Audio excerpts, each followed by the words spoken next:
Om Vishnu Tale Srimate Bhakti Vedanta Swami Iti Namine Namaste Saraswati Deve Gauravani Pracharine Nirvishesha Sunyavadi Pashatya Deshatarine Jaya Sri Krishna Chaitanya Prabhu Nityananda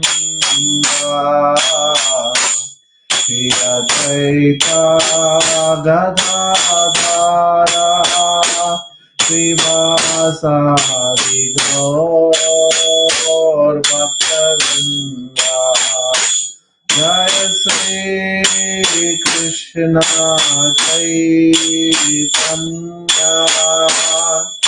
Prabhu Nityananda Shri Advaita Gadadhara Srivasadi Gaur Bhaktavinda Hare Krishna Krishna Krishna Hare Hare Hare Rama Rama Rama Hare Hare Hare Krishna Krishna Krishna Hare Hare Hare Rama Rama Rama Hare Hare Hare Krishna Krishna Krishna Hare Hare Hare Ram Ram Hare Hare Hare Krishna Krishna Krishna Hare Hare Hare Rama Rama Hare Hare Jayo Radha Gopinatha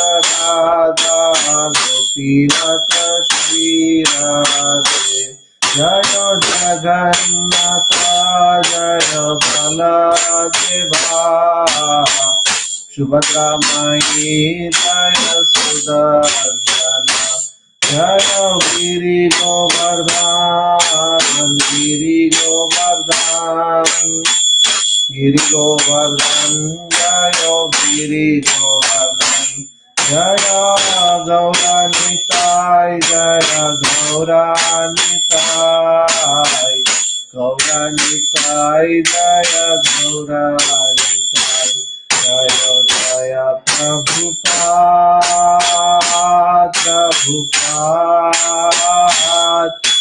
Jaya Jaya Prabhupada Jaya Jaya Gurudev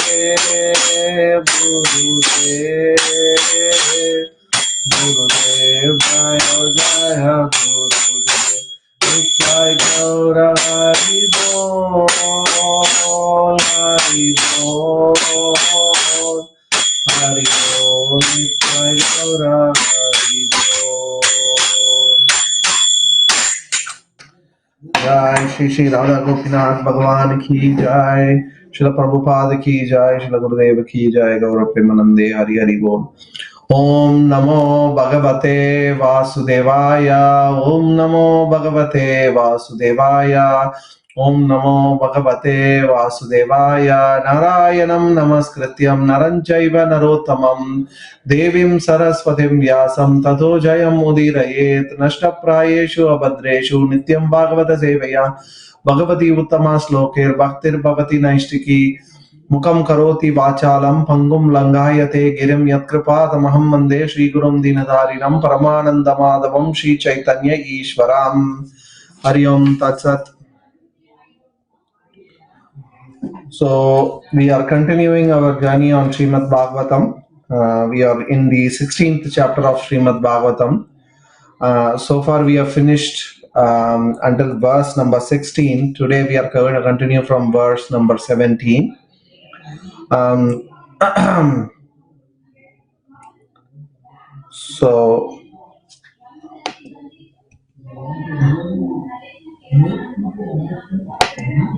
okay. So, we hope to finish this chapter today. There are around 18 more verses. We will try to finish this chapter today.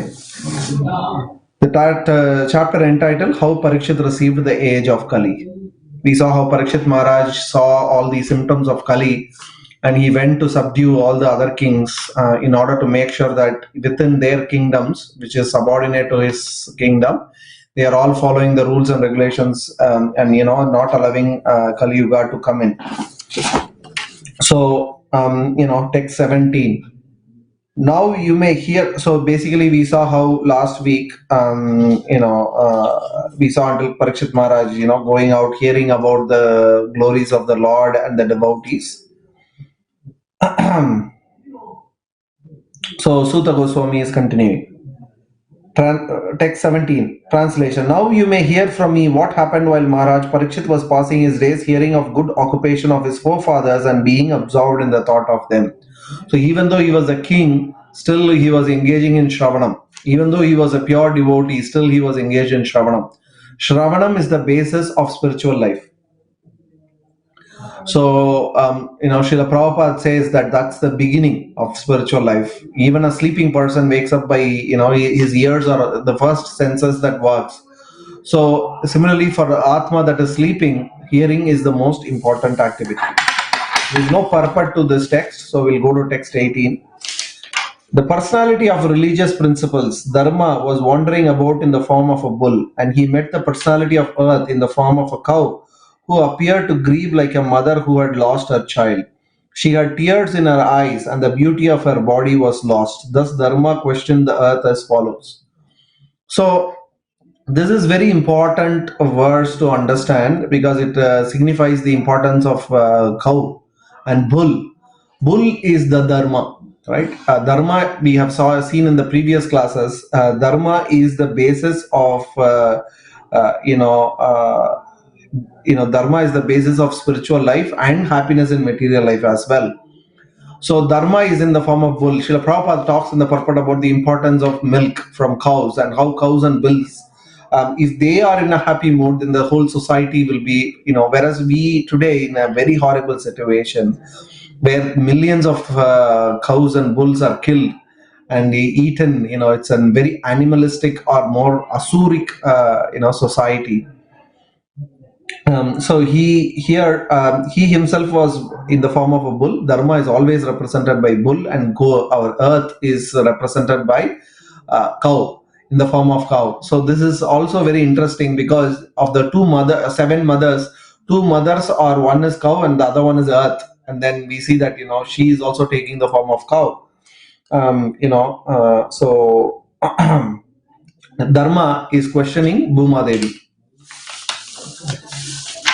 Text 19. Dharma, in the form of bull, asked, Madam, are you not hale and hearty?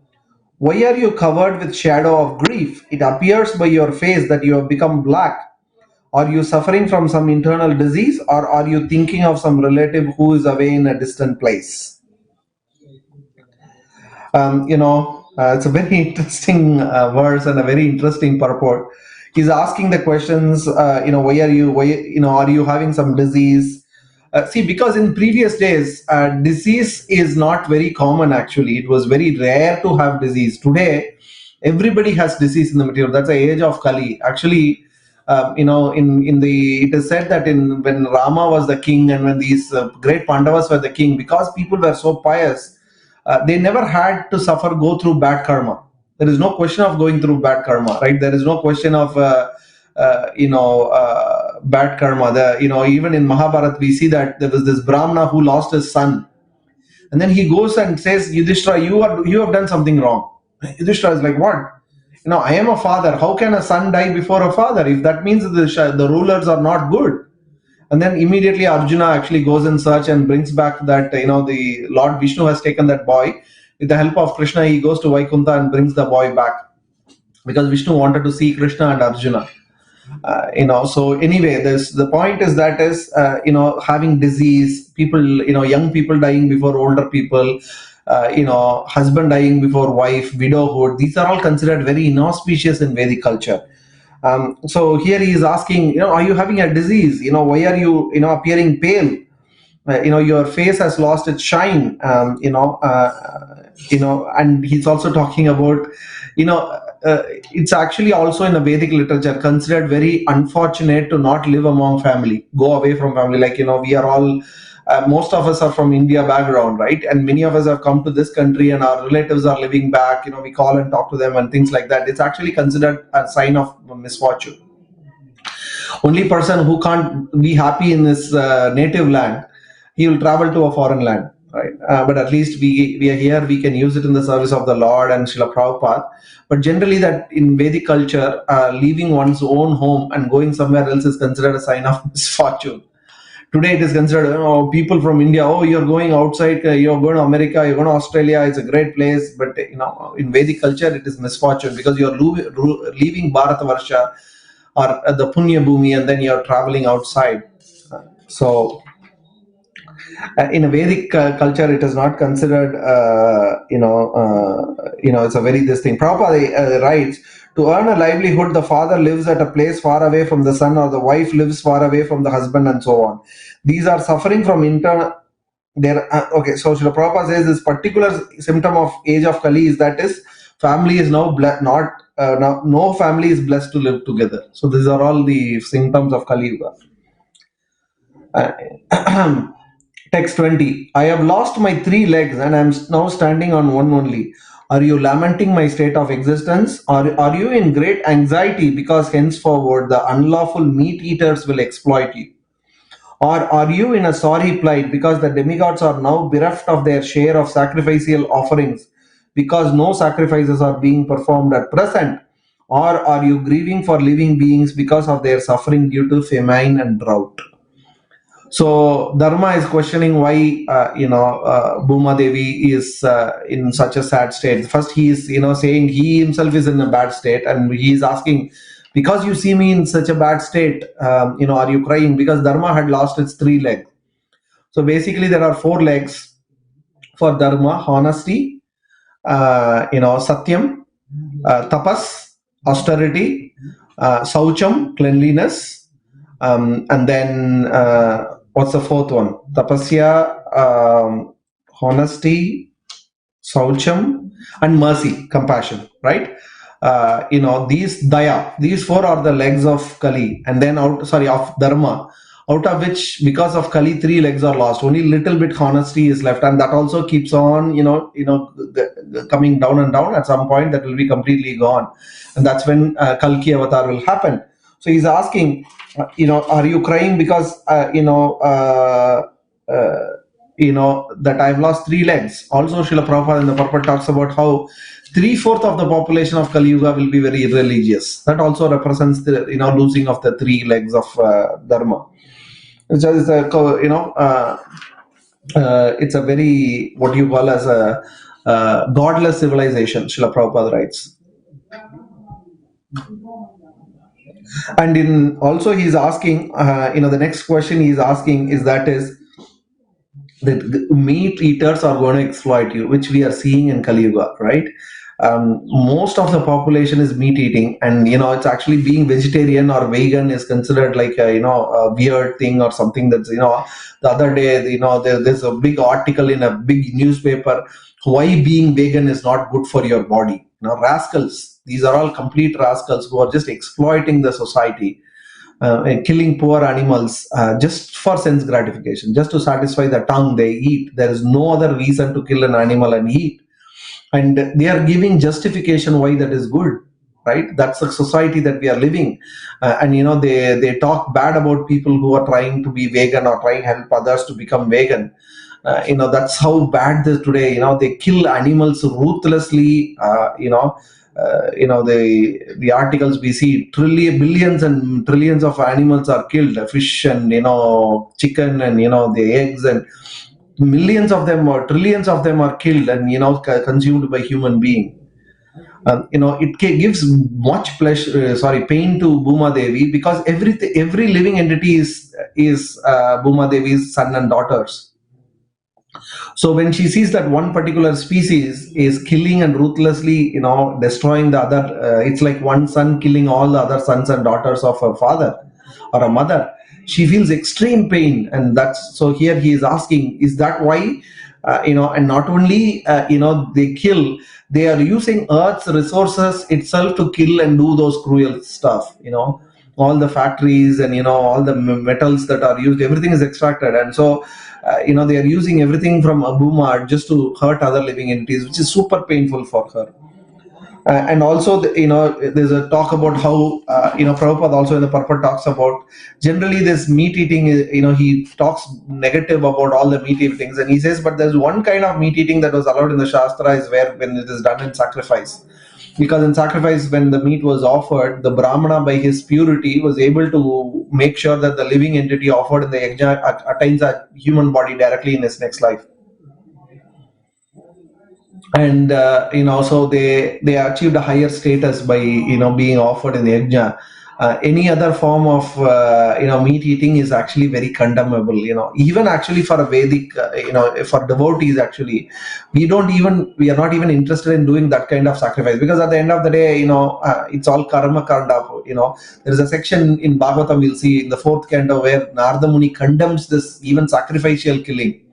He actually very strongly condemns, and he tells, because there was a king who was doing many sacrifices, he said, what nonsense, just chant the holy name of the Lord, engage in devotional service. So so Srila Prabhupada talks about all this cycle that we read in Bhagavad Gita. You do sacrifice that satisfies the demigod, including Surya Deva. Then he he takes the water and then produces clouds, and then the rain comes, and with the rain more grains are produced, and then you use the grains again in sacrifice. So it's a positive cycle Srila Prabhupada talks about. But Srila Prabhupada also ends by saying that the only yajna that will work in Kali Yuga is Sankirtan yajna, as prescribed by Sri Chaitanya Mahaprabhu. So, all these things that are going to happen in Kali are already known to Dharma, and that's why he's saying, there's, meat eaters that are going to exploit you. Is that why you're crying? There is no sacrifice. And because there is no sacrifice, the living entities themselves are going to suffer. There is suddenly too much rain, or there is no rain for many years. Even in so-called advanced countries, all these things, we say, oh, we are in first world country, they are in third world country, but still, there is a drought and famine, and suddenly there is a flood. It's all sufferings are there. We may call it first world country, but actually we are all living in third world country only. Text 21. Are you feeling compunction for the unhappy women and children who are left forlorn by unscrupulous persons? Or are you unhappy because the goddess of learning is being handled by Brahmanas addicted to acts against the principle of religion? Or are you sorry to see that the Brahmanas have taken shelter of the administrative families that do not respect Brahminical culture? Very important verse. Here, Vacham Devim Brahma Kule Kukarmani Abrahmanye means negative connotation. Abrahmanye, one who is born in Brahmana Kula, he will act against the religious principles of being a Brahmana. Right? Kali Yuga, it is very clearly, Brahmanas, even today, people, in India, people who are born in Brahmin family, they are very proud. I am born in a Brahmana family. But here, they were already predicted that even though they will be learned, they will learn the Vedas, whatever is coming from Saraswati, goddess of learning, they will learn, but still they will also engage in irreligious acts. Right? It is already predicted by Sutta Goswami, So this is all going to happen. The Brahmanas who are supposed to be the top part of the society, they will be Abrahmanye. They will be doing activities that are not fit for a Brahmana, against their own religious principles. We see that. Brahmanas engaging in, meat eating, and, people who are born in and trained as a Brahmanas, doing meat eating, taking intoxication, and they'll give justification. It's all okay. But we see that it is all predicted how the Brahmanas, will do like this. Mm, and also, particularly, this is very important. The orders of learning should be only handled by person who are qualified, meaning one who had good qualities. When the knowledge is taught to person who have bad qualities, it will produce a lot of problem. That's why those days Shudras were never allowed to learn Vedic literature. So here, we see that in Kali Yuga, it's basically everybody is, exploiting and using it for their own purpose. And also, the other thing is Brahmana should never be dependent on the Kshatriyas. Right? The Kshatriyas give charity to Brahmanas, no doubt, but Brahmana shouldn't expecting that. Why? Because Brahmana means he should be completely dependent upon the Supreme Personality of Godhead. Whereas the moment Brahmanas start depending upon the Kshatriyas, if the Kshatriyas do a mistake, Brahmanas are supposed to correct. But now that you are dependent on him, you have no qualification to correct. Right? We see that in case of Dronacharya, how because he had accepted what Dhritarashtra was giving him, when Duryodhana in the war, he was forced to take the side of Duryodhana. As a Brahmana, he should have taken a decision that he should support where there is the right on the Pandava side, but he couldn't do it because he was dependent on the administrative. So we see that even little before Kali came, the symptoms of Kali already started manifesting in certain forms. Right? Otherwise, all the Brahmanas were always on the side where there is Dharma. So this is one of the reasons that a spiritual minded person should never be dependent on a Kshatriya or a Vaishya, because then because their character is not as great as a Brahmana and their spiritual inclination is not as strong as a Brahminical spiritual inclination, if you are dependent on them, what happened is you will have to adjust for them. Right, because you are dependent on them, they are your master, and that's what we see in today's, all these Brahminical people. Initially when India was attacked, and when the Muslims came over, and then later the British came over, particularly, we see many Brahmanas were employed. That's how they gave up their Vedic culture. Right, they were all studying in Gurukul, only reading the Vedic literature. When the British masters came, they became servants of the British, Milechas, right? And they gave up their, Vedic studies to do material studies to serve these British masters. And that's how they have lost all their culture and their values. So we see that a Brahmana should never be dependent on others. He should only be dependent on Krishna. And also a very important thing that is talked about is women and children being left without any support. Again, we have seen this in many classes. In the name of feminism and independence, actually women are being exploited. Right? Women should be supported. They should be worshipped. Right? The role of a mother, as I have said in the past, is the topmost. Even when somebody even takes sannyasi is considered the topmost in a varnashrama. Even a sannyasi has to respect his mother. Right? He has to go pay dandavats to his mother, do even in the final rites. That connection is never lost. You see how even Sri Chaitanya Mahaprabhu, as soon as he took sannyas, the first thing he did was take instruction from his mother. He said, this body belongs to you. I may have taken sannyas, but still you are the owner of this body. He tells Sachimata. And then that's when Sachimata requests, at that point Sachimata, being very intelligent, she says, I would love you to be with me, but now that you have taken sannyas, if you remain with me, the people will talk bad about you. And also, it is a responsibility of the parents to allow the children to go in search of Krishna. If I don't allow you to go in search of Krishna, then I'm not a good mother. I see how great mother she was. So then she says that's when she requests Mahaprabhu to stay in Nilachal, Puri, because those days a lot of people used to travel between Puri and Navadvip, and she could keep hearing news about Sri Chaitanya Mahaprabhu. So we see that how women were so much worshipped that even a sannyasi has to respect his mother. So the position of mother is such a great thing. So today it's considered working women are great, and women who are at home and who are nurturing the kids are not considered respectful. But that is actually exploitation of women, because women were given the position of the mother. When they nurture the kids and they bring up the kids, they are doing the greatest work that anybody can do. Even a father cannot replace a mother for children. The position of mother is the most important role in the whole society, because the next generation is dependent on her.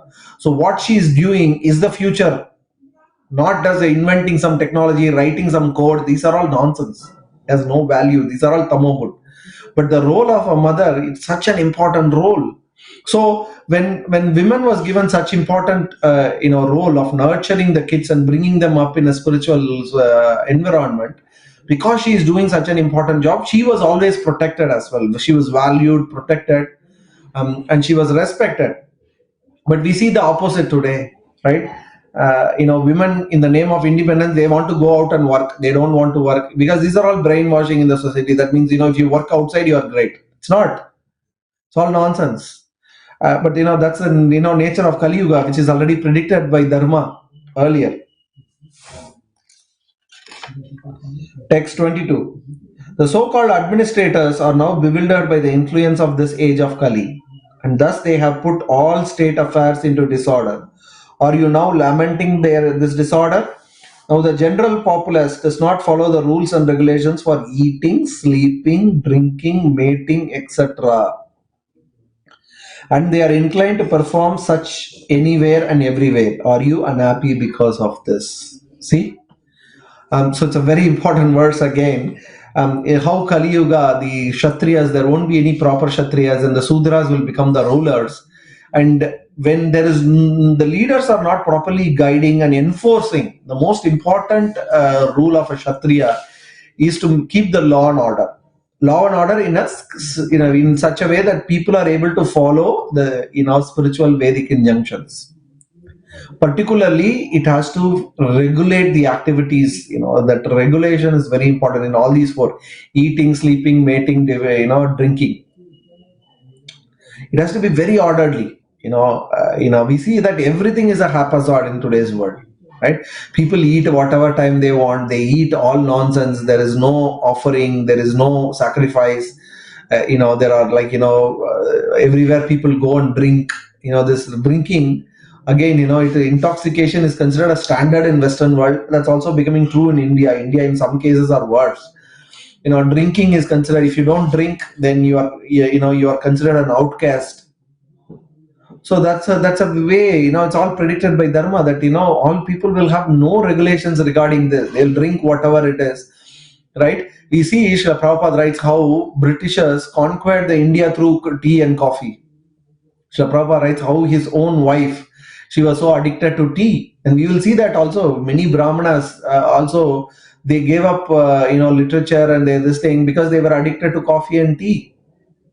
So all these things, we see that how bad the society is. There is no regulations, and sleeping. People sleep whole day and they are awake whole night. Even work, they go night shift. All these things were never. Those days there's no question of night shift. 8 o'clock everybody will sleep. Even war will not happen in the night.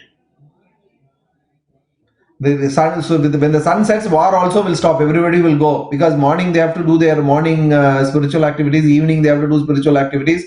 They are only work time they come and do war. That's how structured and disciplined their life was. But today's life, even a Brahmana who has dedicated his life to Vedic literature is not able to follow all these things. The people sit and watch TV late until the night. Drinking and mating. There is no standard. Everybody can do anything, anywhere. Living relation. All these things has happened, and these are all actually because the Kshatriyas are not properly. And Kshatriyas are supposed to be the rulers and take care of the earth. And because they don't do properly, people are engaging in all these sinful activities, and that gives lot of pain to Mother Earth. Srila Prabhupada talks about in the purport. He says how this particularly this act of mating, it's so common. We see so many nonsense advertisement. Everything is half naked women. This idea of in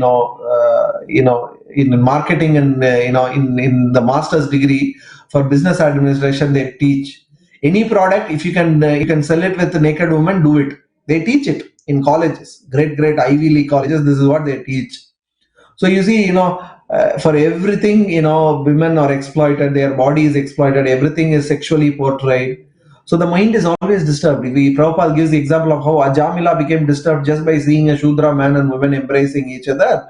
Then that's the case in Kali Yuga. Everywhere it is openly done without any this thing. So basically, it's very difficult to follow brahmacharya and keep the standard in Kali Yuga. So this is so the influence of Kali, Prabhupada says, is there everywhere, politically, socially, even religiously. Everything is topsy-turvy, and therefore for the sane man it is all regrettable. Text 23. O Mother Earth, the Supreme Personality of Godhead Hari incarnated himself as Lord Sri Krishna just to unload your heavy burden. All his activities here are transcendental and they cement the path of liberation. You are now bereft of his presence. You are probably now thinking of those activities and feeling sorry in their absence. So here also now talking spiritual, viraha, that separation, because Krishna was there, touching Bhuma Devi with his lotus feet every day, doing all the pastimes. Now that Krishna has left, that has created a huge void. She is feeling separation from the Lord. So Mother, in Dharma is asking, is that the reason? Why you are feeling so bad? Text 24. Mother, you are the reservoir of all riches. Please inform me of the root cause of your tribulations, by which you have reduced to such a weak state. I think that the powerful influence of time, which conquers the most powerful, might have forcibly taken away all of your fortune, which was adored even by demigods. So Bhuma Devi has so many riches, so many riches. We'll see later in Bhagavatam and Prithu Maharaj, he actually churned Bhuma Devi, and from her riches was produced, which was food from all the way from Brahmaloka. People living in Brahmaloka, they came. They out of the churning from when they churned, one acted as the mother and calf, and they took the milk, and in the form of each devatas taking something, asuras taking the something. The whole universe is supplied by Bhuma Devi's riches. She is so rich. There is nothing Bhuma Devi cannot give. All the riches that is needed by Lord Brahma to a simple, small ant, everything is supplied by Bhuma Devi. She's full of riches actually. But in Kali Yuga, you will see that in the Shastra it is said the more adharma is there, the more she takes the riches inside her. That's why today we see, even in today's world, again there was this analysis that shows that how all the grains that is produced today is enough actually to feed twice the population of the world today. So much grains we are producing. But then why half the population is going hungry? Because we are using most of the grains in feeding animals, and then we are killing those animals, and then it's a very inefficient food cycle that we have created. Bhuma Devi is giving so much that she can sustain twice the population. Population is not the problem. The greediness of the people, the sense gratification, the addiction to bad things is the problem.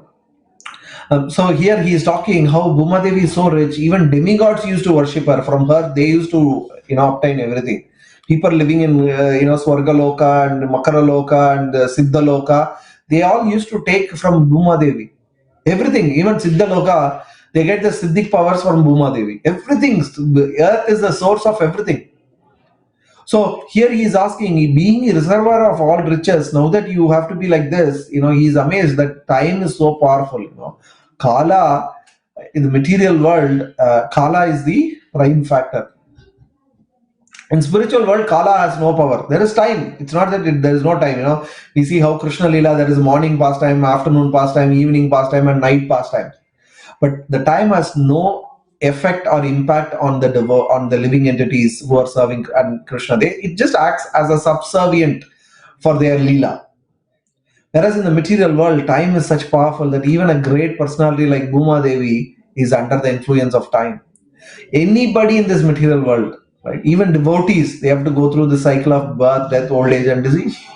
Srila Prabhupada, when he was in the deathbed, he was very weak. All his hands have become so thin. Because the last 6-7 months, Srila Prabhupada never consumed any food. Maybe some little juice once or twice, in few days. So then his disciples, senior disciples were all there, many young disciples, and Srila Prabhupada showed his hand and he said, don't think this will not happen to you. Don't think this will not happen to you. They were all young 20s, right?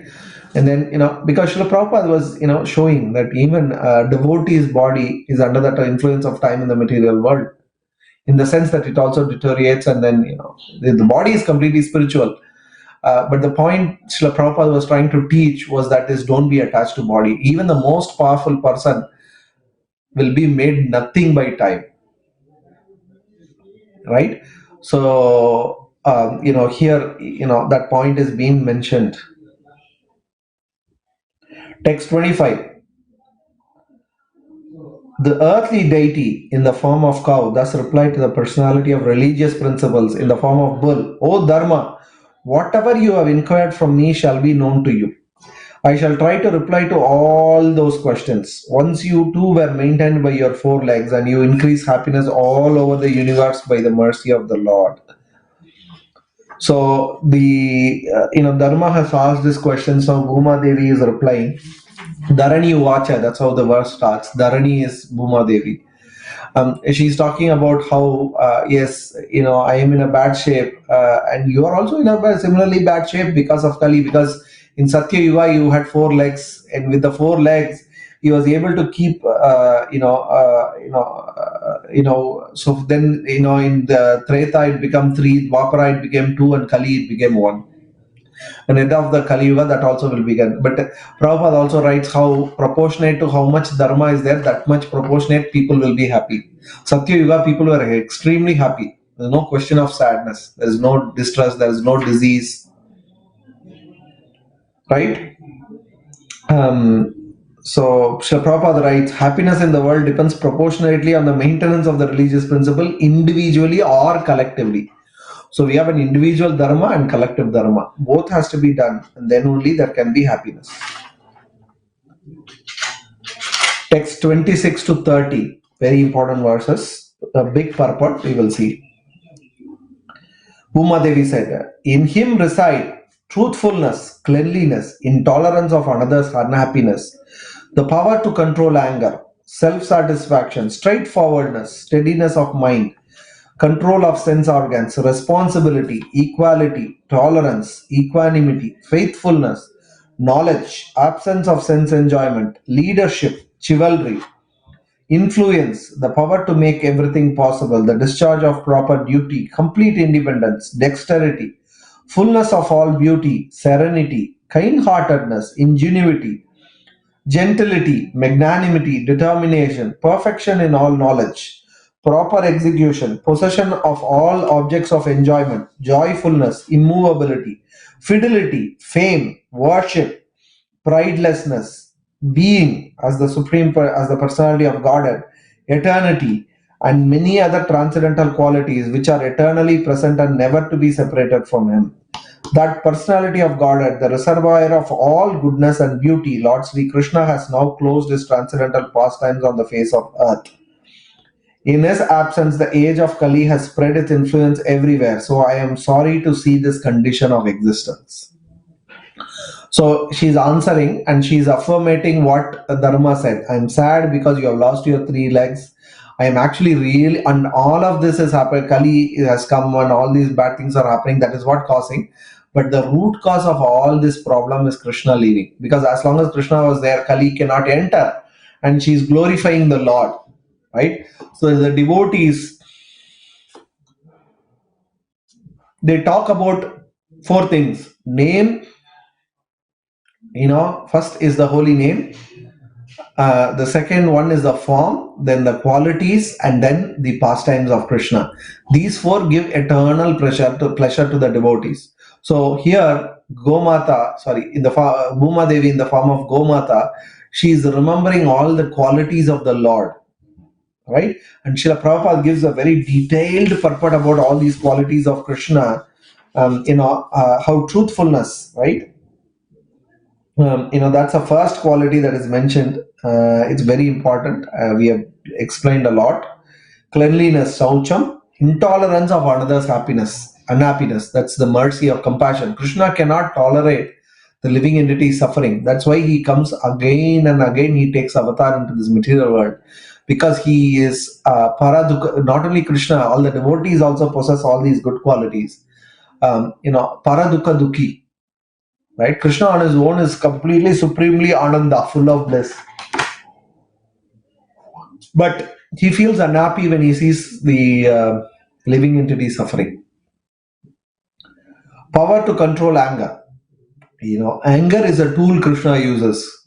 It's not Krishna is, for us, when we get angry, we become the tool of anger, right? But for devotees, it's the other way. When they control the anger, it's not that they don't have anger, but because they control the anger and the anger doesn't control them, they use it as a good tool. That's how, we see in the case of Hanuman and other.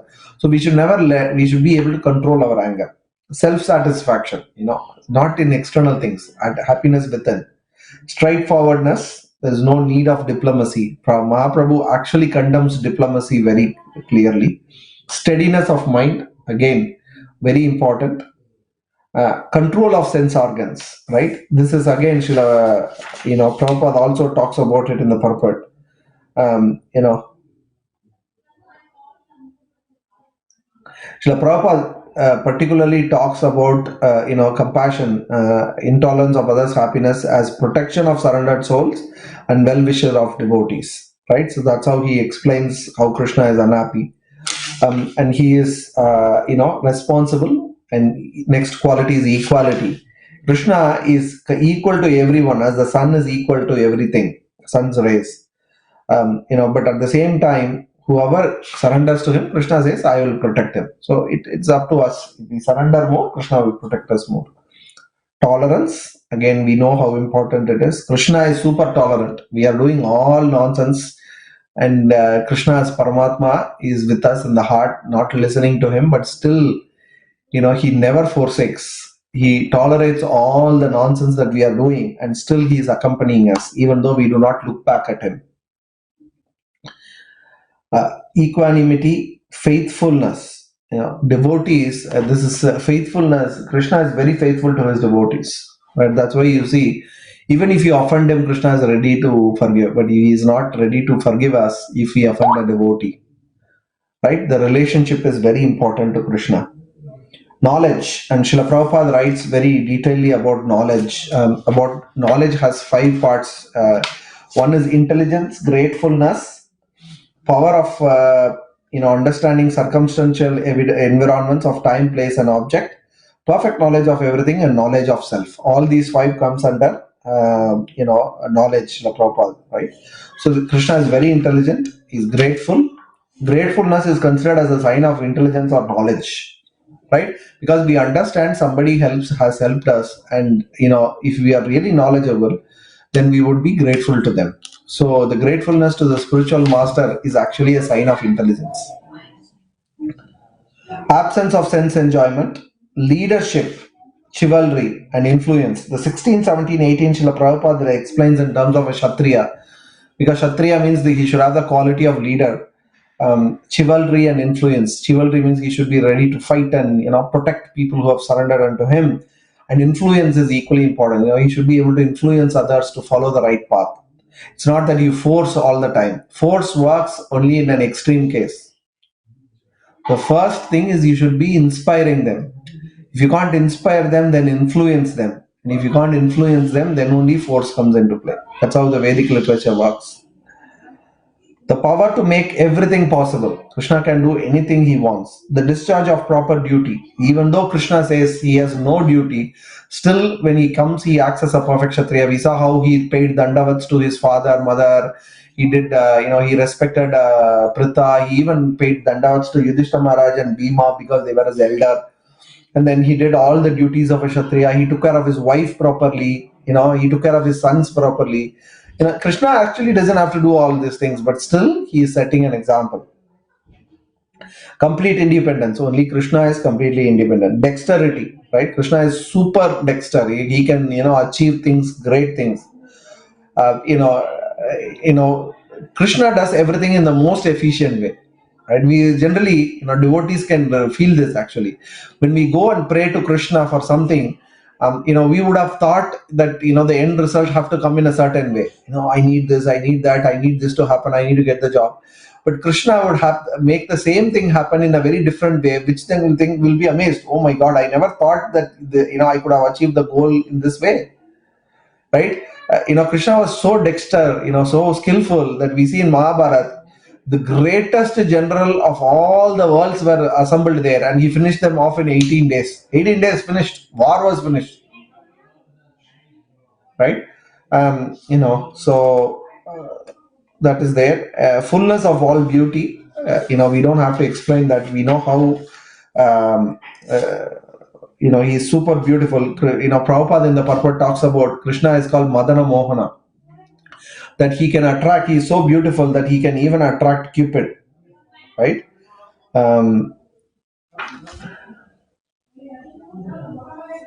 Serenity, kind-heartedness. Kind-heartedness or mercy of Krishna is considered one of the most important qualities, because without that qualities, all other qualities, one of the acharyas in the Vaishnava Parampara, he writes, the mercy or kind-heartedness of Krishna is the most important quality, he argues, because without mercy, all the good qualities turn into bad qualities.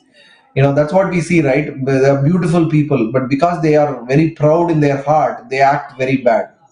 So what is the point of it becomes actually a trouble to others. Same thing, whether it's beauty, strength, knowledge. We see scientists, they are very arrogant. They act as if they know everything. In reality, they know nothing. So without this kind-heartedness, mercy, all the good qualities, they actually turn into bad qualities. So it's very important to develop this quality. All other qualities without mercy or compassion in the heart actually becomes bad. Ingenuity, gentility. He's gentle. Krishna is very, very gentle. The way he deals with his devotees, the way he even deals with his opponents, Krishna is always gentle. Magnanimity, determination, perfection in all knowledge, proper execution. Again, it's not just knowledge. Just knowledge is not enough. It has to be executed. All these good qualities have to be practical, and that's why that is specifically mentioned. The devotees, we read a lot of things, but if we don't execute these things in our life, then we are not properly, it has no use. Possession of all objects of enjoyment, joyfulness, immovability. Immovable means when it is right, Krishna is fixed, nobody can change his mind. Fidelity, fame, worship, pridelessness. Even though Krishna is the supreme personality of Godhead, he's the most humble. We see how he's, even washes the lotus feet of the devotees. Being and eternity. So these are the qualities that are described. So please go through the purport. Prabhupada explains each of these qualities in more detail, and they are very wonderful. That is text 26 to 30. Text 31. So Bhuma Devi is continuing. I am thinking about myself and also, O best among the demigods, about you as well as about all the demigods, sages, denizens of Pitraloka, devotees of the Lord, and all men obedient to the systems of Varna and Ashrama in human society. So she's feeling bad for everybody who are good, because 3/4 or most of the population is going to be bad. They will vilify, made the good people the villains. Right? Today we see that people who follow religion, they are called right-wing people, fanatics. As if being liberal is a good quality and being a devotee is a bad quality. If somebody follows the Varnashrama perfectly, they are all demonized. Oh, the Hindu society, it is, discrimination is there, caste system is there. Varnashrama is a perfect system. As if these guys liberals have created a discriminator free society, right? At least Varnashrama society, the discrimination is based on character, whereas in modern life, discrimination is purely based on money and bad qualities they possess. One who has power and money, he is considered the top. He is given all the facilities. One who doesn't have anything, he is not even getting food. It's a ruthless society that we are living in. And then we are, they talk about, these are the people who talk, the capitalists who talk about, how in Vedic life there was discrimination.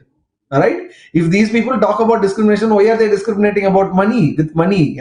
So this is a hypocrisy that is fully on. And then what they will do, they will vilify, because they want to change. Because if people start thinking, they will see the fault in the system, they will start questioning, and they don't want that to happen. So they have to make somebody the bad person, and so they make the good people the bad person, so that the bad people can be praised. So she's feeling bad for the good men and the followers of Varnashrama who will be condemned. And then about all the demigods and the Pitrus and the sages, who are all the well-wishers of the human society, because they will all be condemned and they will be vilified. And Srila Prabhupada talks about how Brahmana is not by birthright, but in Kali Yuga that will also happen.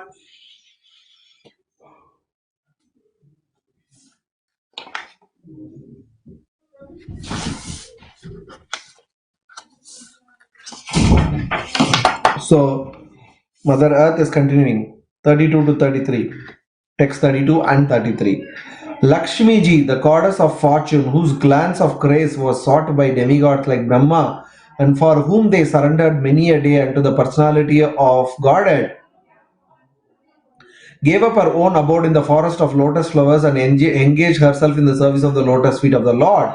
I was endowed with specific powers to supersede the fortune of all three planetary systems by being decorated with the impressions of the flag, thunderbolt, elephant driving rod, and the lotus flower, which are signs of the lotus feet of the Lord. But at the end, when I felt I was so fortunate, the Lord left me. Right?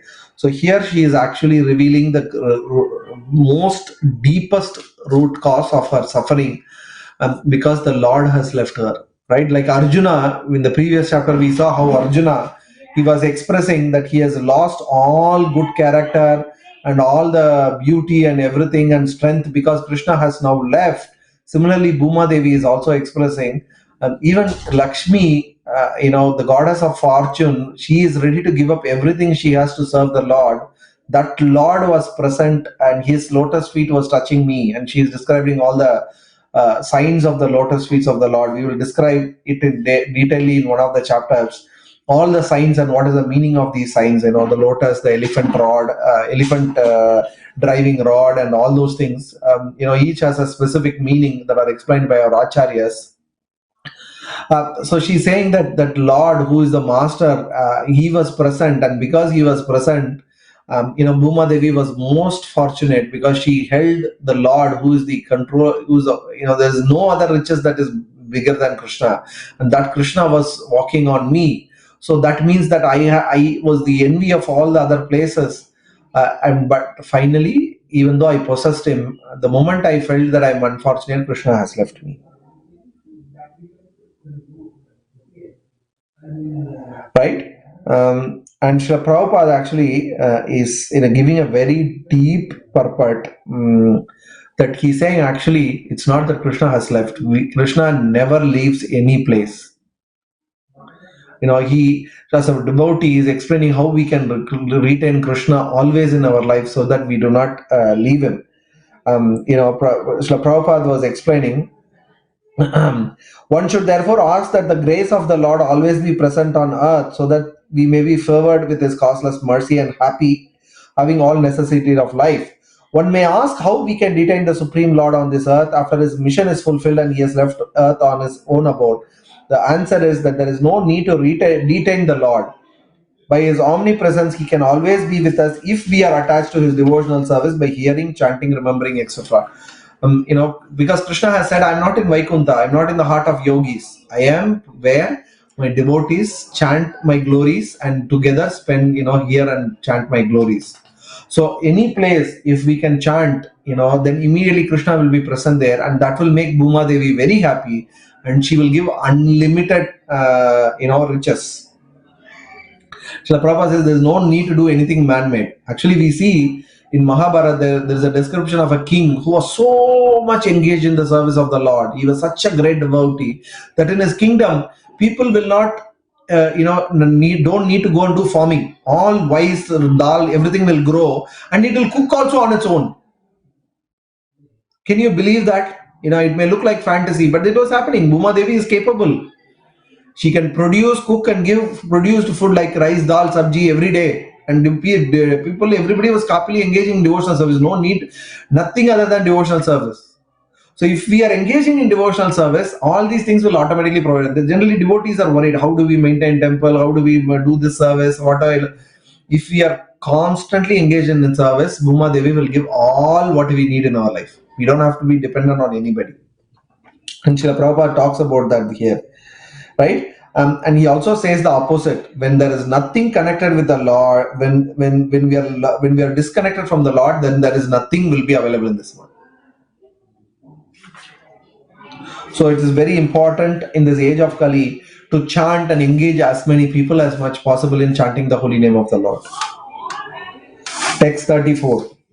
O personality of religion, I was greatly overburdened by the undue military phalanxes, Akshahoni, arranged by the atheistic kings, and I was relieved by the grace of the personality of Godhead. Similarly, you are also in distressed condition, weakened in your standing strength, and thus he also incarnated by his internal energy in the family of Yadus to relieve you.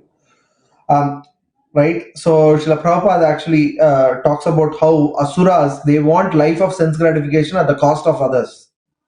Right? So to fulfill that, they took birth as kings in Kshatriyas, right? But then Krishna, arranged, he personally, through by his own actions or through his devotees, he finished off all these things so that Bhuma Devi's burden is reduced. And he also protected Dharma. So both Dharma and Bhuma Devi both were protected by Krishna. And she is remembering that. So now that Krishna has left, we have no one to protect us. Text 35. Who therefore can tolerate the pangs of separation from the Supreme Personality of Godhead? He could conquer the gravity and passionate wrath of his sweethearts like Satyabhama by his sweet smile of love, pleasing glance and hearty appeals. When he traversed my earth's surface, I would be immersed in the dust of his lotus feet and thus would be sumptuously covered with grass which appeared like hair standing on me out of pleasure. So she is talking about, how she had the great fortune to be touched by the lotus feet of the Lord. And, one of the symptoms that Rupa Goswami explains in the Nectar of Devotion for pure devotion or prema is hair standing on the edge. We will see that even in Chaitanya Charitamrita, many descriptions of prema is explained, the bodily manifestation. One of that is hair standing on the edge. And Bhuma Devi as well, she felt it. And the grass is standing is actually hair standing on our body is the same for Bhuma Devi. So she's saying how she was, so much, pleased by the Lord. And she's also recounting how Krishna is super excellent, that he could conquer the sweet tarts, wrath and the gravity, generally, because again, it's people think it's not easy to conquer women. Actually, men can never conquer women. I'm not telling you, this is Shastric verse. This is even Vishnu cannot control women. Actually, it is said in I think in Padma Puran or in Skanda Puran, where it explains even Vishnu cannot control women. The only person who can control women is Krishna. So he is the only one who is fit to be a husband. None of the men in the material world are fit to be husbands, right? So that sentiment is being explained because, to handle someone like Satyabhama, only Krishna can do, right? She's remembering all the pastimes of the Lord, not only the qualities, but the pastimes of the Lord, the form of the Lord as well. She's remembering all the signs on the lotus feet, and she's remembering the name. See, so the name, form, qualities, and the pastimes, all of it is remembered by Bhuma Devi. Text 36. While the earth and the personality of religion were thus engaged in conversation, the saintly king Parikshit reached the shore of the Saraswati river, which flowed towards the east. So now we are seeing at this point, Parikshit Maharaj is coming there, this is happening on the banks of Saraswati river. You can't see Saraswati. She is not manifested in the external. She is, she doesn't want to live in Kali Yuga, so she has left. So in the banks of Saraswati, this conversation was happening. So that ends this chapter. So this is a very interesting chapter, and next chapter is the punishment and reward of Kali. And then Maharaj Parikshit. Then we have 3 more chapters to finish the first canto. So we are in a good shape. So another 6 to 7 weeks, hopefully we should be able to finish the first canto and move on to the second canto of Srimad Bhagavatam. Jai, Srimad Bhagavatam ki jai. So I thank all of you. If you have any questions, you can please write to me. You know my number. With that, I'll finish today's class. Grindaraj Srimad Bhagavatam ki jai, Srila Prabhupada ki jai, Srila Gurudev ki jai, Gaura Premanande, Hari Hari Prabhu. Hare Krishna.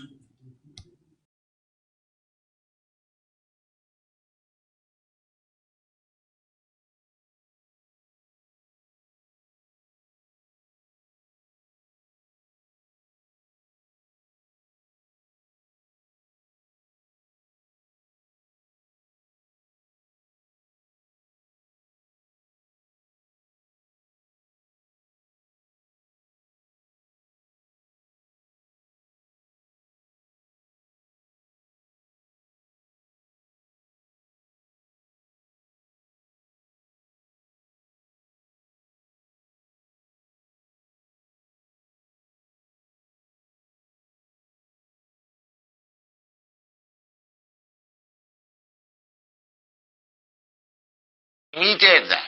We are in the lower stage. Therefore, deity worship required.